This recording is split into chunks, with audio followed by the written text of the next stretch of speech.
북한 군부의 2인자 리병철이 다음 달에 군사 정찰 위성을 발사하겠다고 밝혔습니다. 북한 동창리 발사장에선 로켓 발사를 준비하는 동향이 포착됐습니다. 대통령이 두 번째 거부권을 행사한 간호법 제정안이 국회 본회의 재표결에서 부결됐습니다. 돈봉투 의혹으로 영장이 청구된 윤관석, 이성만 의원에 대한 체포동의안은 국회 본회의에 보고됐습니다. 대전시가 한국타이어 대전공장 이전을 압박하는 모양새입니다. 시장이 공장 이전을 공론화한 데 이어 최근 사측과의 회의에서도 관련 언급이 나온 것으로 파악됐습니다. 한국타이어는 이전 계획이 없다고 일축한 가운데 주변 상인들도 반발하고 있습니다. 본격적인 영농철에 접어들었지만 농촌에선 일손을 구하지 못해 애를 태우고 있습니다. 웃돈까지 저구하며 외국인 노동자를 구하고 있지만 이마저도 계약 파기가 잇따르고 있습니다.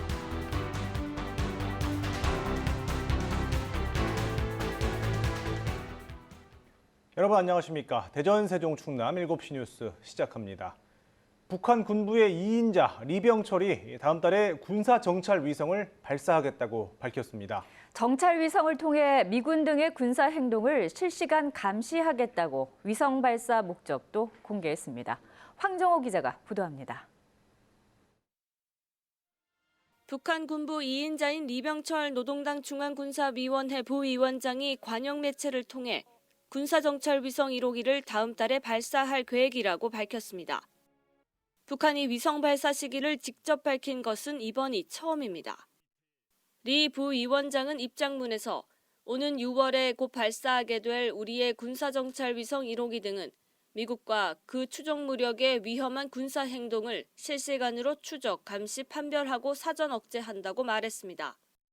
그러면서 이는 공화국 무력의 군사적 준비 태세를 강화하는 데 필수 불가결한 것이라고 강조했습니다. 리 부위원장은 한반도 지역 내 미국의 작전 반경과 감시권은 심각한 위협이 된다며 우리로 하여금 믿음직한 정찰 정보 수단의 확보를 최대 급선무로 요구하고 있다고 주장했습니다. 리 부위원장은 또 포괄적이며 실용적인 전쟁 억제력 강화 활동을 보다 철저한 실천으로 행동에 옮겨나갈 것이라며 국가의 자주권과 안전을 믿음직하게 수호하기 위한 중대적 사명을 책임적으로 수행하겠다고 말했습니다. 북한은 어제 국제해사기구 지역별 항행구역 조정국인 일본에 위성 발사 시기를 내일부터 다음 달 11일 사이로 통보했습니다. 현재 발사체 낙하 등이 예상되는 서해 2곳과 필리핀 해상 1곳에 항행경보가 발령됐습니다. 지난달 북한은 군사정찰 위성 1호기가 완성됐다고 밝혔으며 김정은 국무위원장은 이달 들어 차후 행동 계획을 승인하기도 했습니다. 우리 정부는 어제 외교부 명의의 성명에서 북한이 끝내 발사를 강행한다면 응분의 대가와 고통을 감수해야 할 것이라고 경고했습니다. KBS 뉴스 황정호입니다. 이렇게 북한이 군사 정찰 위성을 발사하겠다고 발표한 가운데 북한 동창리 위성 발사장에서 발사를 위한 막바지 준비 동향이 포착됐습니다. 2016년 발사 당시보다 위성 추진체는 개량됐는데 정찰 위성 자체의 성능은 아직 미흡한 수준으로 전문가들은 분석하고 있습니다. 이수민 기자가 보도합니다. 북한 동창리 위성 발사장의 위성 사진입니다. 23일 오른쪽 아래에 있던 검은색 건물이 어제 왼쪽 위로 이동했습니다. 인근의 새 발사장에서도 하얀색 지붕의 건물 위치가 5일 사이 바뀌었습니다. 로켓 장착용 조립 건물이 발사대 바로 옆으로 이동한 겁니다. 지금 동창리 발사장의 움직임을 봐서는 북한이 동창리 발사장에서 발사할 가능성이 상당히 높습니다. 낙하물들이 해상에만 다 떨어지니까 우주 발사체를 발사하기에는 가장 적합한 지역이죠. 북한은 충남 대천항 서쪽 공해상에 1차 추진체가 낙하할 수 있다고 일본에 통보했습니다. 2016년 광명성호 발사 당시보다 90km 북쪽입니다. 반면 2단 추진체는 2016년보다 440km 남쪽인 필리핀 동쪽에 떨어질 수 있다고 알렸습니다. 1단 추진체는 더 일찍 떨어지지만 로켓 자체는 더 멀리 간다는 것으로 추진체 추력이 향상됐다는 분석입니다. 자기네들이 백두산 엔진이라는 걸 벌써 수도 없이 탄도미사일에 써먹었잖아요. 성능이 월등히 우수하다. 추력도 좋다. 군사 정찰 위성 성능에 대해서는 회의적입니다. 정찰이나 첩보 위성으로 쓰려면 지상에 가로 세로 1m가량의 물체를 식별할 수 있어야 하는데 아직은 3m 수준에 불과하다는 겁니다. 광학 카메라 기술의 발전이나 데이터 전송 기술의 발전 같은 것들을 북한이 충분히 그간 입증하지 못했기 때문에 우리 군이 추진체 잔해물을 수거하지 못하도록 북한이 의도적으로 추진체를 폭파시키거나 중국에 가까운 해상에 떨어뜨릴 가능성도 제기되고 있습니다. KBS 뉴스 이수민입니다.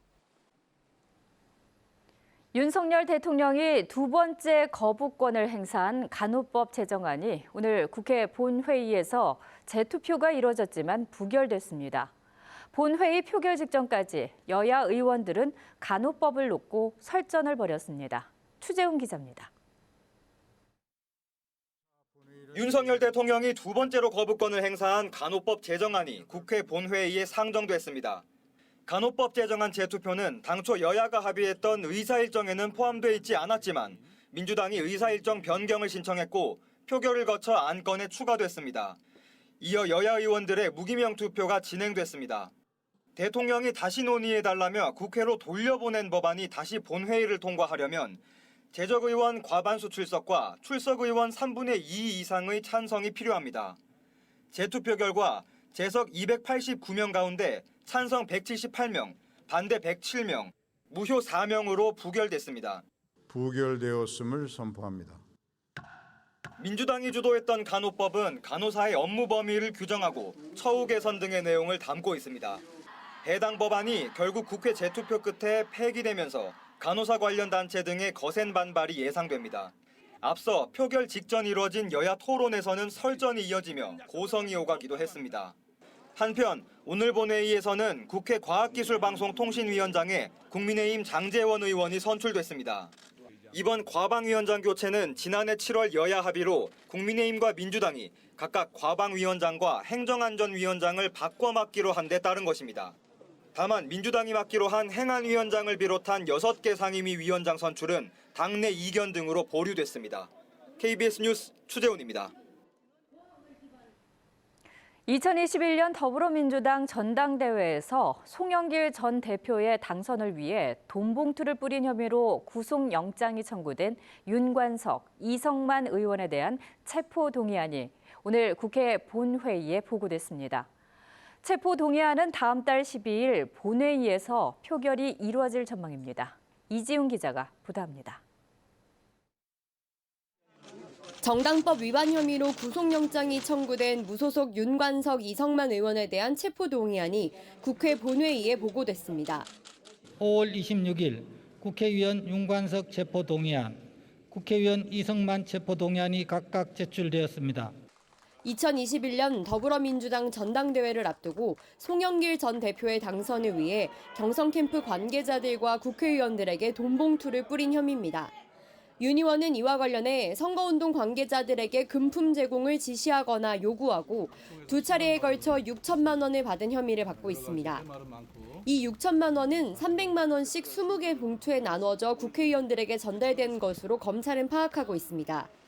이 의원은 경선캠프 관계자와 지역본부장에 모두 1,100만 원을 제공하고 본인이 윤 의원으로부터 300만 원을 받은 혐의도 있습니다. 이 의원은 입장문을 내고 검찰이 자신과 야당을 망신 주려는 정치적 의도에만 충실하다고 날을 세웠습니다. 윤 의원도 기획수사, 정치수사의 전형적 행태라며 결백과 억울함을 반드시 밝히겠다고 했습니다. 두 의원들은 돈봉투 의혹이 확산되자 이달 초 민주당을 탈당했습니다. 오늘 보고된 체포동의안은 다음 달 12일 본회의에서 표결이 이뤄질 방침입니다. 재적의원 과반 출석에 출석의원 과반 찬성으로 가결되는데 167표를 가진 민주당 의원들의 표심이 가결 여부를 결정할 것으로 보입니다. 민주당은 두 의원들이 탈당한 만큼 의원들의 자율 표결에 맡기겠다는 방침입니다. 앞서 21대 국회에서 표결이 이루어진 국회의원 체포동의안 6건 가운데 4건은 가결됐고 2건은 부결됐습니다. KBS 뉴스 이지윤입니다. 경찰이 오늘 오전 한동훈 법무부 장관의 개인정보를 유출한 혐의로 MBC 기자의 거주지와 국회의안과 등에 대해 압수수색을 진행했습니다. 경찰은 MBC 뉴스룸 사무실에 대해서도 압수수색을 시도했으나 관련 대상물이 없다고 판단해 철수했습니다. 최인영 기자가 보도합니다. 한동훈 장관의 개인정보 유출 의혹을 수사해온 경찰이 MBC 기자 임모 씨에 대해 압수수색을 진행했습니다. 서울경찰청 반부패 공공범죄수사대는 오늘 오전 임 씨의 거주지와 자동차 등을 압수수색했습니다. 임 씨에게 적용된 혐의는 개인정보 유출입니다. 특히 경찰은 임 씨가 소속된 서울 상암동 MBC 사옥 역시 압수수색 대상에 포함했지만 영장을 집행하지는 못했습니다. 수사관이 보도국 안에 들어가 임 씨의 자리를 확인했으나 관련 압수물이 없다고 판단하고 압수수색 시도 2시간여 만에 철수했습니다. 이 과정에서 한때 MBC 진입을 시도하는 경찰과 이를 막으려는 MBC 구성원들 사이에 고성이 오가는 등 대치가 이어지기도 했습니다. 경찰은 또 관련 자료가 보관됐던 국회 사무처 의원과에도 수사관을 보내 관련 자료 확보를 시도했습니다.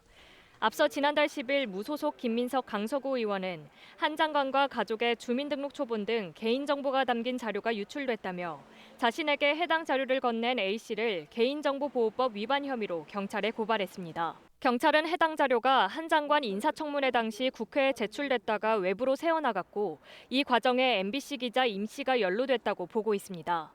해당 자료를 임 씨가 메신저 프로그램으로 다른 언론사 기자에게 전달했는데 이 자료에 한 장관의 개인정보가 담겨 있었다는 겁니다. 압수수색이 진행되자 언론노조 MBC 본부는 입장문을 통해 기자 개인의 개인정보 유출 혐의로 MBC 뉴스룸을 압수수색하는 것은 과잉 수사임이 분명하다고 밝혔습니다. 또한 이번 압수수색을 윤석열 정권 MBC 탄압의 시작으로 판단하고 결연히 대응하겠다고 밝혔습니다. 한 장관은 이번 압수수색에 대해 누구를 해코지하기 위해 불법적인 정보를 유포하고 악용하면 안 된다는 것은 누구나 동의하지 않겠느냐며 과잉 수사 논란을 일축했습니다. KBS 뉴스 최인영입니다. 일본 후쿠시마 원전에서 오염수 처리 과정을 살펴본 정부 시찰단이 활동 결과를 내일 발표합니다. 오염수 시료를 채취 분석한 IAEA 보고서도 공개가 임박했는데요. 국민들의 우려가 수그러들 수 있을지 그 내용에 관심이 쏠리고 있습니다. 전현우 기자가 보도합니다. 후쿠시마 오염수 시찰단이 활동 내용을 내일 국민들에게 보고합니다. 5박 6일 시찰 일정을 마치고 귀국한 지 닷새 만입니다. 시찰단은 방사성 물질을 걸러주는 알프스 설비와 오염수 저장 탱크 등 현장에서 직접 파악한 내용을 발표할 예정입니다. 비상시 대응책을 비롯해 장기적인 시설 관리 계획, 일본 정부에 추가 요청한 자료도 함께 설명합니다. 이 분야 최고의 전문가들입니다. 국민적 관심이 집중되었던 만큼 막중한 책임감과 사명감을 가지고 조사에 임했습니다. 정부 여당은 시찰 내용과는 별개로 후쿠시마산 수산물 수입 재개는 없을 거라고 강조하고 있습니다.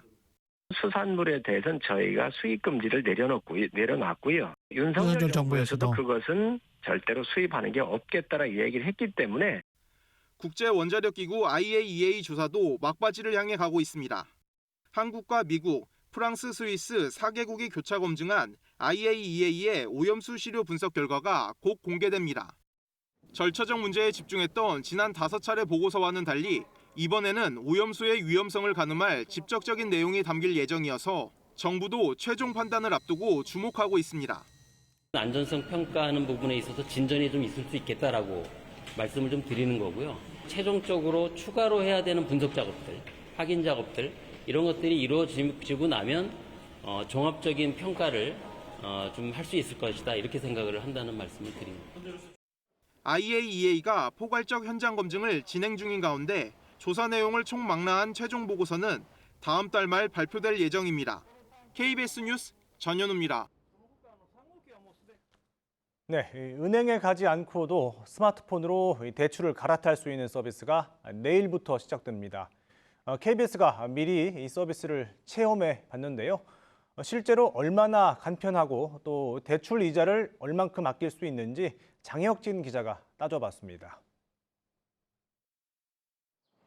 연 6.8% 금리로 9천만 원 신용대출을 받은 30대 직장인입니다. 스마트폰 앱에서 대환 대출을 선택하고 금리가 더 낮은 상품을 찾아봤습니다. 금리가 1.7%포인트 더 낮은 상품이 소개되고 월 이자도 15만 원가량 더 아낄 수 있다고 나옵니다. 필요한 정보를 입력하고 인증 절차도 거쳐 바로 대출을 신청합니다. 대출 신청을 본인이 직접 신청하셨으면 기존 대출을 갚고 새로운 상품으로 갈아타는 데까지 모든 과정이 10분 정도면 끝납니다.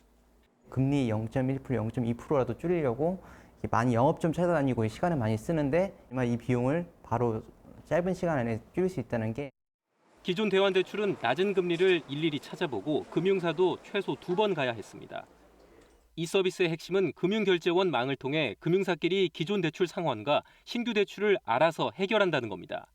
소비자 입장에선 발품을 팔지 않고 시간을 절약하는 효과가 있습니다. 대출 조건을 반복 조회해도 신용점수 영향이 없다는 것도 장점입니다. 서비스 대상은 5대 시중은행과 저축은행, 카드사 등 53개 금융사에서 받은 10억 원 이하 신용대출입니다. 작년에 고금리 대출을 받은 차주, 이금융권 고신용 차주 등을 중심으로 이자 경감 혜택이 있을 것으로 기대됩니다. 다만 갈아타기를 중개하는 플랫폼 회사들 역시 수수료를 매깁니다. 플랫폼 회사들이 과도한 수수료를 요구할 경우에는 그 금융사한테 비용으로 발생하기 때문에요. 그건 소비자한테 증가될 우려가. 금융당국은 서비스 개시 후 생기는 문제들을 보완해 올 연말 주택담보대출로도 범위를 확대한다는 계획입니다. KBS 뉴스 장혁진입니다. 지난 3월 한국타이어 대전 공장에서 대형 화재가 발생한 이후 대전시가 이 공장 이전 문제를 공론화했는데요. 최근에는 이 공장 이전과 또 대체 시설 조성에 대해 이 한국타이어 측에 문의한 것으로 알려졌습니다. 한국타이어는 이전 계획이 전혀 없다고 일축한 가운데 주변 상인들도 이전 논의에 반발하고 있습니다. 성룡희 기자입니다. 지난 3월 불이 난 한국타이어 대전 공장입니다. 불에 탄 잔해가 그대로 남아 있습니다. 2014년에 이어 반복된 대형 화재에 이장호 대전시장은 이달 중순 공장 이전 또는 존치 방안을 살펴보라고 지시했습니다. 이에 지난 19일 대전시 담당 부서가 한국타이어 본사를 방문했는데 이 자리에서 이전 관련 논의가 진행됐습니다. 대전시는 공장 이전 계획과 불이 난 자리에 공공시설을 지을 수 있는지 문의한 것으로 알려졌습니다. 금산군과 충남도에서 환영한다고 하는데 그쪽으로 이전할 계획을 갖고 있지 않느냐. 만약에 그렇지 않다면 공공시설로 만들 수 있는지. 이에 대해 한국타이어는 기존 공장을 유지하는 방안은 논의에서 빠졌다며 사실상 이전 압박을 받고 있다는 입장. 또 현재 이전 계획이 전혀 없고 1공장은 현대화를 진행하고 불이 난 2공장은 철거 뒤 운영 방안을 검토할 계획이라고 밝혔습니다. 주변 상인들도 이전 논의에 반발하고 있습니다. 우리는 보조금도 1,000만 원 넘게 이전하려고 들어왔는데 이걸 어디서 누구한테 받을 거야? 들어온 데도 얼마 안 돼요. 타격이 많죠.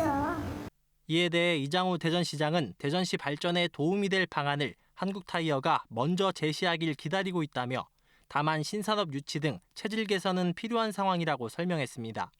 대전시와 한국타이어의 의견 조율에 난항이 예상되면서 공장 이전을 둘러싼 잡음은 계속될 것으로 우려됩니다. KBS 뉴스 성룡입니다. 네, 장애를 가진 아동과 청소년이 진료와 재활 그리고 공부까지 동시에 할 수 있는 공공어린이재활병원이 대전에 문을 열었습니다. 공공어린이재활병원이 국내에서 첫걸음을 뗀 건데 풀어야 할 과제도 적지 않습니다. 김예은 기자입니다. 장애 아동과 보호자가 작업치료사와 상담합니다. 치료에 들어가기 전 아이의 언어, 행동 능력부터 일상생활과 습관까지 꼼꼼히 이야기 나눕니다. 이처럼 장애 아동들이 진료와 재활을 할 수 있는 공공어린이재활병원이 전국에서 처음으로 대전에 문을 열었습니다. 치료 종결되면 다른 데 또 구해야 되고 그래서 굉장히 좀 힘들었는데 한 곳에서 다 받을 수 있다는 게 좋고 또 소아재활 전문이라서 건립비 494억 원을 들여 지하 2층, 지상 5층 규모로 외래진료실과 병상 20개, 입원 병상 50개를 갖췄습니다. 이곳에선 장애가 있는 만 18세 미만 아동 청소년들이 일주일에 2번씩 진료와 재활치료를 받을 수 있습니다. 병원 안에 특수학급 6곳도 운영해 치료를 받으면서 공부를 동시에 할 수 있도록 했습니다. 앞으로 이 병원이 재활치료하는 데 특히 아동들에게 큰 힘이 됐으면 좋겠다 이런 바람을 갖고 있습니다. 하지만 의료진 충원은 여전히 과제로 남은 상황. 4차례나 의료진 모집 공고를 냈지만 재활의학과 전문의와 당직이 등 3명을 충원하지 못해 충남대병원 의료진과 공중보건의가 일시적으로 투입됐습니다. 충남대학교 병원 재활의학과에서 소아 외래를 전문으로 하시는 교수님이 당분간은 순회 진료를 할 예정입니다. 그리고 앞으로 이제 잘 뽑도록 하겠고요.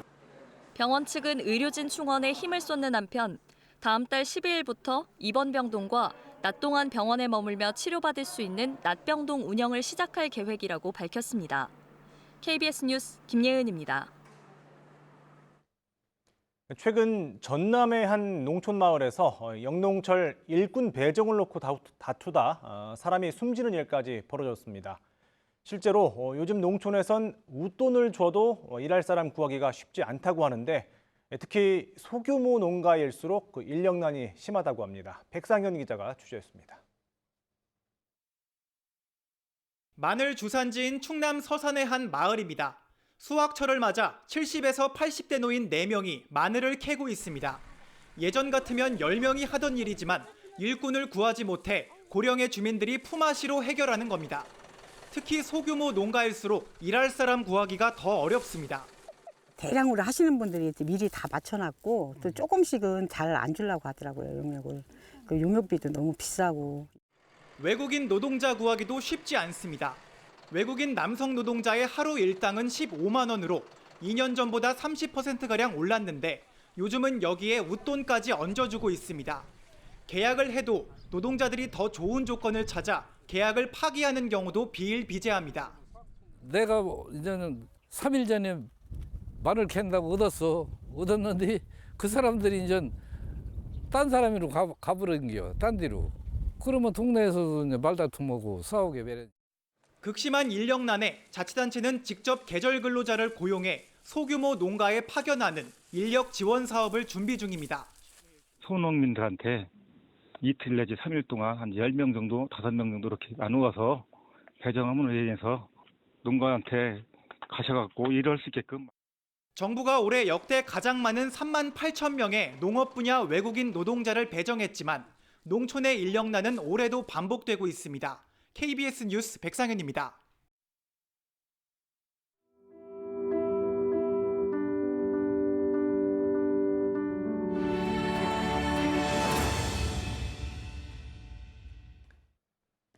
네, 이 소멸 위기에 처한 충남 지역 자치단체의 현주소를 짚어보는 기획보도. 오늘은 인구 3만 명의 청양군으로 가보겠습니다. 김동군 청양군수를 만나 지역 소멸의 대안부터 또 지역 현안에 대한 구체적인 계획까지 들어봤습니다. 조영호 기자입니다.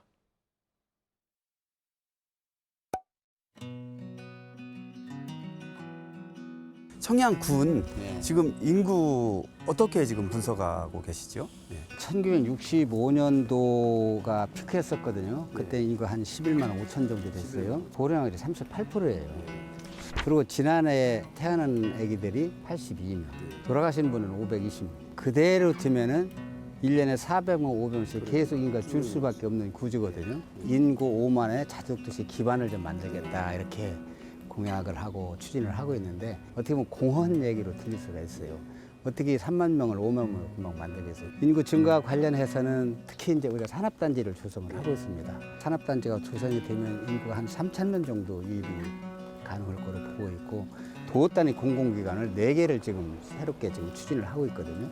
또 골프장도 만들고 특히 남양에 108홀 규모의 파크골프장을 유치했거든요. 젊은 농부들, 특히 이제 젊은 우리 청년들을 외부에서 어떻게 유입을 해야 되는데 사회적 경제 조직을 잘 만들어서 그들이 일자리도 만들고 또 소득을 가져갈 수 있는 그런 구조로 다른 지역에 비해서 우리가 귀농귀촌 인구가 좀 높은 편이고요. 귀농귀촌을 하는 분들이 많이 오는 것도 좋지만 이들이 여기 가서 제대로 된 정착을 할 수 있는 구조를 만들어주는 게 굉장히 중요하다고 생각을 하고 저희들이 푸드 플랜을 집중적으로 하고 있는데 귀농귀촌인들한테 가장 적합한 정책을 하고 저는 생각을 하고 또 귀농귀촌들이 많이 참여를 하고 있어요. 신부님이시잖아요, 김민중 신부님. 예, 이 갤러리를 작년에 제가 여기 문을 열었다고 들었는데 이게 1930년대에 지어진 건물이에요. 연초 제주창. 그동안에 이게 참 사실은 흉물이었었어요. 굉장히 보기가 흉했는데 그분이 2021년도에 세계 10대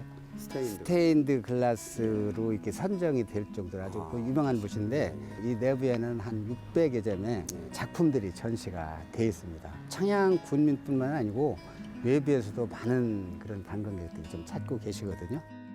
여기도 그렇지만 폐교 부지를 활용해서 또 어떤 주민복지시설 이걸 또 조성을 하시는데 그건 어떤 건가요? 6개가 있었어요, 폐교가. 6개 다 활용방을 다 찾았는데 청랑 같은 경우는 청아람센터라고 해서 지역 주민들이 커뮤니티 공간으로 활용을 하고 있거든요. 거기에는 체육관도 있지만 그 복지센터를 지어서 돌봄센터죠. 어린 애기에서부터 어른에 이르기까지 참여할 수 있는 그런 공간으로 갖고 오고 있습니다.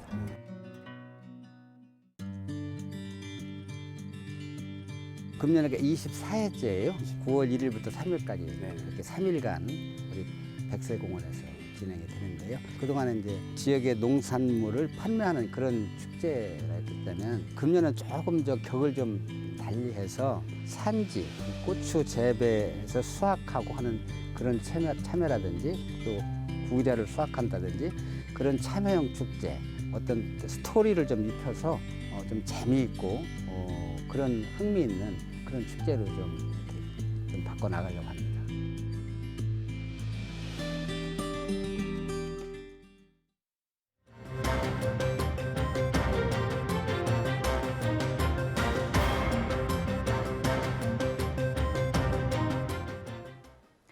(6.25) 전쟁 당시 서산 지역에서 벌어진 민간인 학살 사건에 대한 유해 발굴 현장이 공개됐습니다.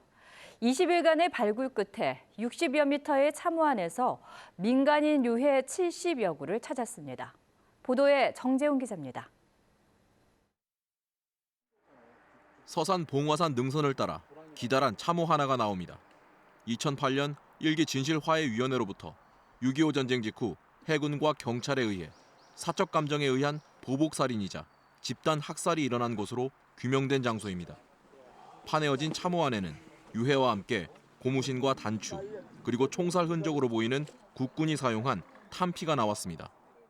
60여 미터 길이의 참호를 따라 이렇게 70여 구의 유해가 이 세상 밖으로 모습을 드러냈습니다. 좁은 참호 안에는 손이 묶인 채 희생당한 모습의 유해가 뒤엉킨 채 발견됐습니다.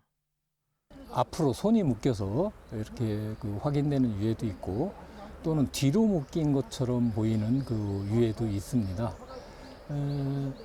뭐 전반적으로는 전체적으로 이렇게 반듯이 펼쳐져 있는 상태로 확인이 되고 있습니다. 진실규명 과정에서 확인된 민간인 희생자만 1,865명. 이들에게 적용된 혐의는 인민군에 부역했다는 것이었습니다. 그런데 뒤늦게 발견된 서산경찰서 신원기록 보고서에 희생자 가운데 300여 명은 부역했는지조차 확인되지 않은 채 처형됐다고 적혀 있습니다. 70여 년간 부모를 찾아 헤맨 백발의 유족은 희생자 유해를 앞에 두고 품 안에서 사진 한 장을 꺼냈습니다. 저는요, 우리 아버지 사진을요, 유일하게 우리 유품입니다. 아버지 사진을 항상 넣고 다닙니다. 이게 아버지가 17살 때 찍은 사진이라고 합니다. 정부 차원의 유해 발굴이 막바지에 다다르는 가운데 2기 진실화해위원회는 서산 지역 부역 혐의 사건에 대한 추가 진실규명 조사를 벌이고 있습니다. KBS 뉴스 정재훈입니다. 장애인 이동권을 보장하기 위해 장애인 콜택시가 운행되고 있는데요. 충남의 상당수 콜택시가 교체 시기를 넘겨 운전자와 장애인의 안전이 위협받고 있습니다. 여기에 잦은 고장으로 서비스에 차질을 빚는가 하면 예산 낭비까지 초래하고 있습니다. 보도에 임홍열 기자입니다. 아산시 교통약자 이동지원센터가 위탁 운영하는 아산시 장애인 콜택시입니다. 차량을 도색해 겉은 멀쩡하지만 속은 성한 곳이 드뭅니다. 핵심 장치인 휠체어 리프트는 주변 장치가 부식돼 끈으로 묶어놨고 작동 장치를 눌러도 제대로 펴지질 않습니다. 부품이 낡아 운행 중에는 시커먼 매연도 끊이질 않습니다. 뿌옇게 연기도 올라오고 이게 진짜 이 복지 차원에서 열심히 일하고 있는데 그런 냄새까지 맡아가면서 건강까지 해쳐가면서 일을 해야 되나.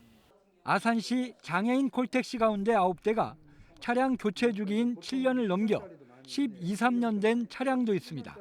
이로 인해 용접 부위가 심하게 갈라지거나 차량 안전과 직결된 곳에도 문제가 생겨 정비가 어려운 경우도 많습니다. 바닥을 다 드러낸 상태에서 다시 용접을 해야 되는데 그거는 쉬운 얘기가 아니에요. 충남 시군 전체적으로도 장애인 콜택시 140여 대 중 40대 가까이가 노후화돼 연평균 유류비는 39.4%, 정비비는 76%가량 더 투입돼 예산도 낭비되고 있습니다. 장애인들의 안전을 담보하고 수리비 등의 운영비를 줄이기 위해서라도 교체를 위한 예산 투입이 시급합니다. 특히 주차장 부족으로 길가에 주차를 하는 등 운영 환경도 열악해 장애인 서비스와 안전 강화를 위한 신속한 대책이 요구됩니다. KBS 뉴스 임홍렬입니다.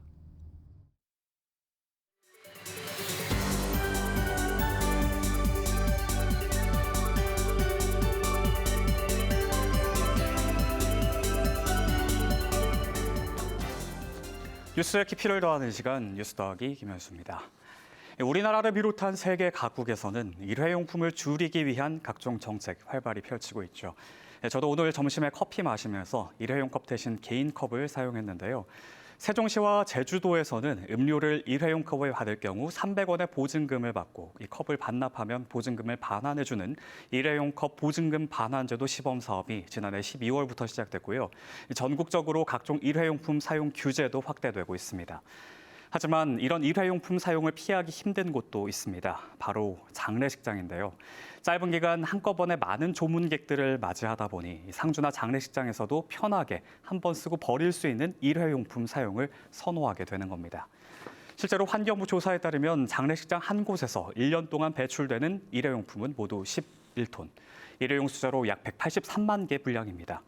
장례식장에서도 일회용품 사용을 줄일 수는 없을까? 최근 전국 각 지자체에서는 이런 고민과 함께 실제로 장례식장 일회용품을 줄이기 위한 여러 방법이 시도되고 있는데요. 세종시는 지난해 12월 지역 장례식장 6곳과 일회용품 사용 줄이기 협약을 했고요. 그러면서 식기세척기 17대와 다회용 컵 2,500개를 지원했습니다. 이 장례식장에 직접 설거지를 할 수 있는 시설을 마련하고 이용하는 상주들이 다회용 식기를 직접 사용할 수 있도록 했는데요.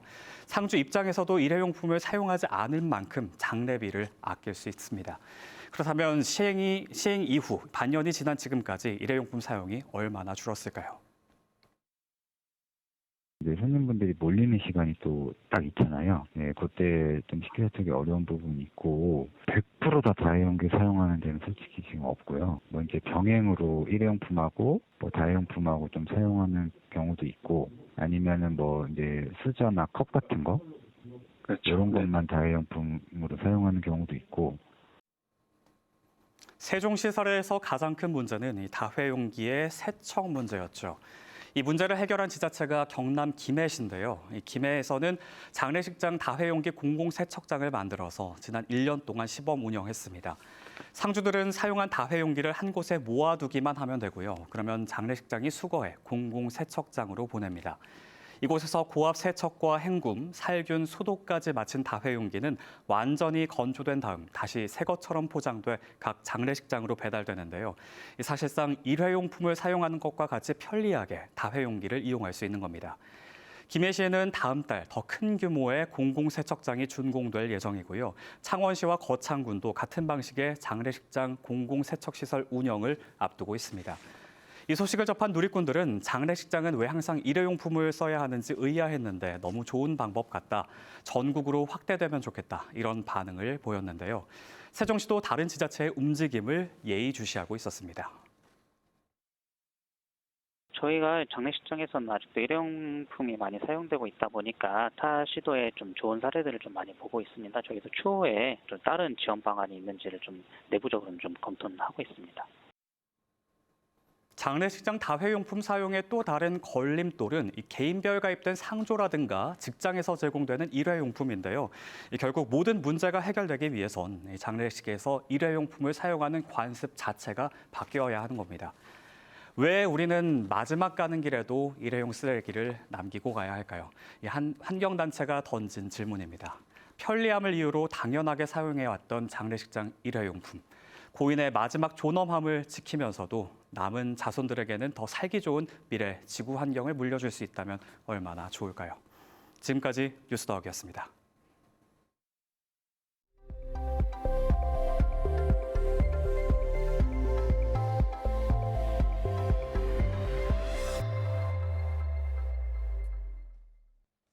부처님 오신 날 연휴 기간 최고 200mm 이상의 많은 비가 내리면서 비 피해가 잇따랐습니다.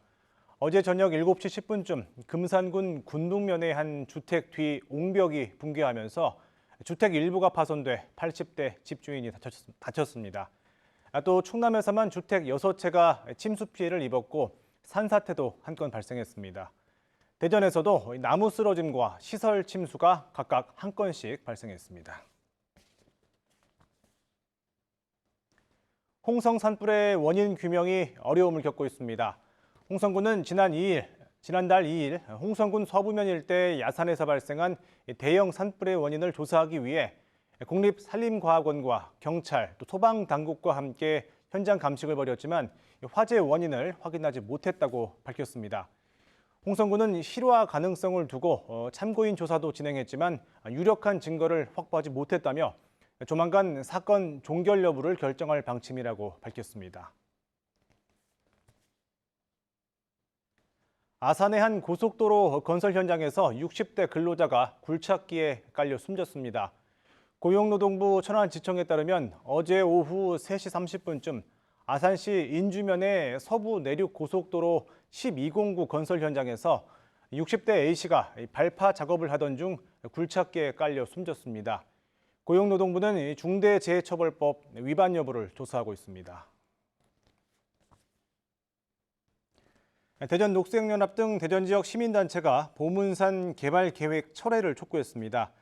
이들은 대전시청 앞에서 기자회견을 열고 대전시가 케이블카와 워터파크, 숙박시설로 민간 자본을 유치하겠다고 하지만 구체적인 실행 방안이 없다고 지적했습니다. 또 보문산 관광 활성화를 위한 민관 공동위원회 논의를 소수 의견으로 폄훼하고 산림청의 전망대 승인 조건인 의견 수렴 절차를 이행하지 않고 있다고 비판했습니다.